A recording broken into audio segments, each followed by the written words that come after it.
माँ शारदे को नमन। आप सभी को प्रणाम। आज दिन रविवार है। जो लोग भी जहाँ भी कर्म क्षेत्र में होते हैं आज वो घर पे होंगे, समय मिल जाता है। ये बात अलग है कि कर्म क्षेत्र में हर व्यक्ति रविवार का इंतज़ार करता है और कभी कभी ये भी होता है एडिशनल वर्क होता है, लोग करते हैं। मैं अपने प्यारे देशवासी के समस्त उन माता पिताओं से एक आग्रह करना चाह रहा हूँ, निवेदन करना चाह रहा हूँ, विनयपूर्वक हाथ जोड़ के प्रार्थना भी कर रहा हूँ कि ऐसे माता पिता जो अशिक्षित हैं, किसी वजह से, दोष नहीं है, उनके माता पिता ने नहीं पढ़ाया होगा, कोई परेशानी रही होगी, आर्थिक परेशानी रही होगी, या शिक्षित हैं तो अल्प शिक्षित हैं, उन माता पिताओं से मेरा आग्रह है, उनके जो संतान है, बेटा या बेटी जो भी हैं, उन बच्चों से आग्रहपूर्वक निवेदन करें कि मेरे वीडियो को सुन लें।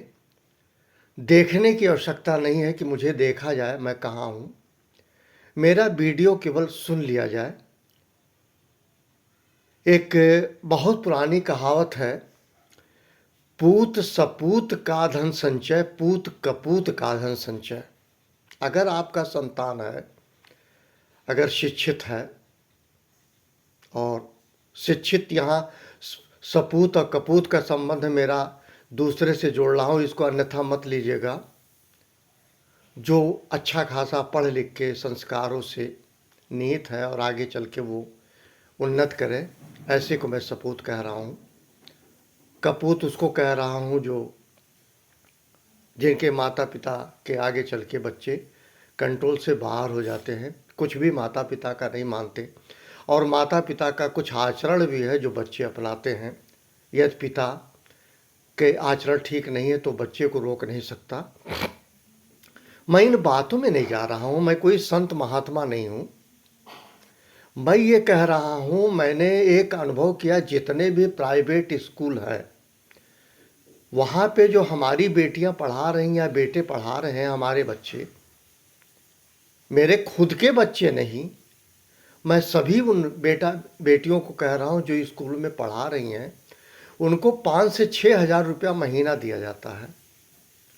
जब स्कूल द्वारा 5-6 हज़ार रुपया महीना दिया जाता है तो हमको नहीं लगता बहुत स्किल ढंग से और बहुत इंटेलिजेंसी के साथ बच्चों को पढ़ाएंगी, क्योंकि उनका साधन होता है जीवन यापन, 4-5 हज़ार रुपये मिलता है, वो अपना खर्चा चलाती हैं। अगर बहुत गरीबी होगी अपने बच्चों का भी खर्चा चलाती हैं। दोष यहाँ नहीं है, यहाँ मैं दोष नहीं देता।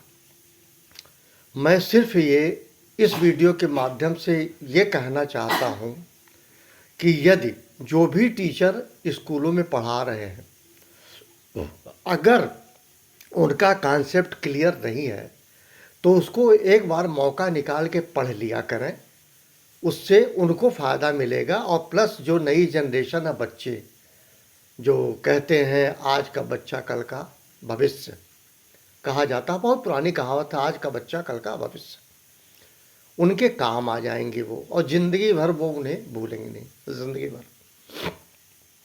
मैं इसी क्रम में मैं उसमें नहीं पढ़ रहा हूँ, मैं सीधा सीधा आप लोगों को एक मैं सीरीज चला रहा हूँ, अनुवाद के नियम का, ट्रांसलेशन का, हिंदी से अंग्रेजी में।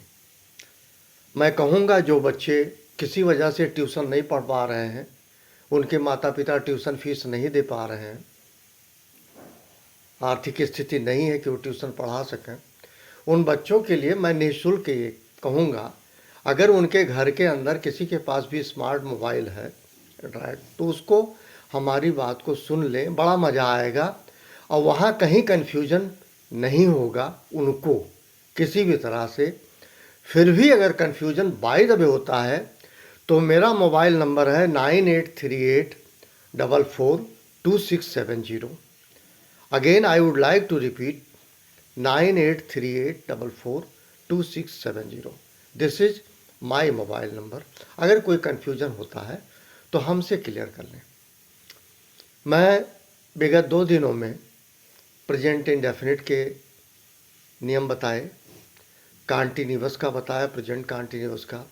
आज मैं प्रेजेंट परफेक्ट के बारे में बताना चाह रहा हूँ और प्रेजेंट परफेक्ट का मैं कोशिश कर रहा हूँ कि प्रैक्टिकल अप्रोच से बताऊँ, व्यवहारिक दृष्टिकोण से, ताकि बच्चा आसानी से समझ सके, क्योंकि किताबों में भारी भरकम शब्द लिखे गए हैं और बच्चे परेशान हो जाते हैं। प्रेजेंट परफेक्ट टेंस एक ऐसा टेंस है जो वर्तमान में यदि कोई कार्य हो रहा होता है तो पूर्ण हो चुका होता है, समाप्त हो चुका होता है, इसीलिए उसको प्रेजेंट परफेक्ट कहते हैं। परफेक्ट माने पूर्ण, प्रेजेंट माने वर्तमान। कोई वर्तमान है उसका वो पूर्ण हो चुका। जैसे पहले बताया था, फिर मैं रिपीट कर दूं, प्रेजेंट इंडेफिनिट में आदत या स्वभाव का वर्णन होता है। कॉन्टिन्यूअस में कार्य शुरू होता है, चल रहा होता है, ये नहीं पता कब शुरू हुआ कब खत्म होगा, चल रहा है। ये कंटिन्यूअस का प्रोसेस था, मतलब कंटिन्यू माने जारी रखना। आप लोग अंग्रेजी में मत जाइएगा, बड़ा सीधा सीधा जो है उसी से क्लियर हो जाता है। अब मैं प्रेजेंट परफेक्ट की बात कर रहा हूँ। परफेक्ट माने पूर्ण, वो काम हो गया है। इसको पहचानेंगे कैसे? इसके लिए खा लिया है, गा लिया है, सोया है, पिया है, नहाया है, खाना पकाया है, मतलब ऐसे सारे काम जो पूर्ण हो चुके हैं वो प्रेजेंट परफेक्ट के अंतर्गत आते हैं या प्रेजेंट परफेक्ट की श्रेणी में आते हैं। जबकि मैं जब कक्षा 8-9 में था तो ये बताया गया था, यदि चुका है, चुकी है, चुके हो, चुका हूँ इत्यादि पाया जाए उसे प्रेजेंट परफेक्ट कहते हैं। वो इसलिए कहा गया है ताकि आप जान ले वो काम खत्म हो चुका है। लेकिन मैंने आपको व्यवहारिक रूप से बताने की कोशिश कर रहा हूँ। लिया है, गाया है, कर लिया है, खाया है, पिया है, ये सब ये भी इसी कैटेगरी में आते हैं प्रेजेंट परफेक्ट टेंस के। अब मैं आपको बताता हूँ सबसे पहले प्रेजेंट परफेक्ट टेंस में अफर्मेटिव। अफर्मेटिव में सबसे पहले सब्जेक्ट, फिर according to subject has have का प्रयोग होगा। हैज का आमतौर पर ही, सी, इट और सिंगल मतलब इंडिविजुअल नाउन के अंतर्गत उसको हैज लगाएंगे। बाकी सब जगह हैव होगा, चाहे वो आई हो, वी हो, यू हो, दे हो। इसमें भटकने की ज़रूरत नहीं है। मतलब अदर दैन प्रोनाउन में जो है आप समझ लें थर्ड पर्सन का प्रोनाउन प्लस सिंगुलर नंबर का नाउन, इनको छोड़कर सबके साथ हैव लगेगा। क्लियर? उसके बाद V3 होता है वर्ब का तीसरा फॉर्म, लगा देंगे and after that rest of the sentence. इसको कहते हैं प्रेजेंट परफेक्ट अफर्मेटिव सेंटेंस। जैसे सीता ने खाना खा लिया है, Sita has eaten the food. Mummy खाना पका चुकी है, mummy has cooked the food. वे फुटबॉल खेल चुके हैं, दे हैव प्लेड फुटबॉल। तुम घर जा चुके हो, you have gone to home. ठीक है? हम स्कूल जा चुके हैं, we have gone to school. Clear? ये हो गया अफर्मेटिव। अब उसके बाद आ जाइए आप निगेटिव में।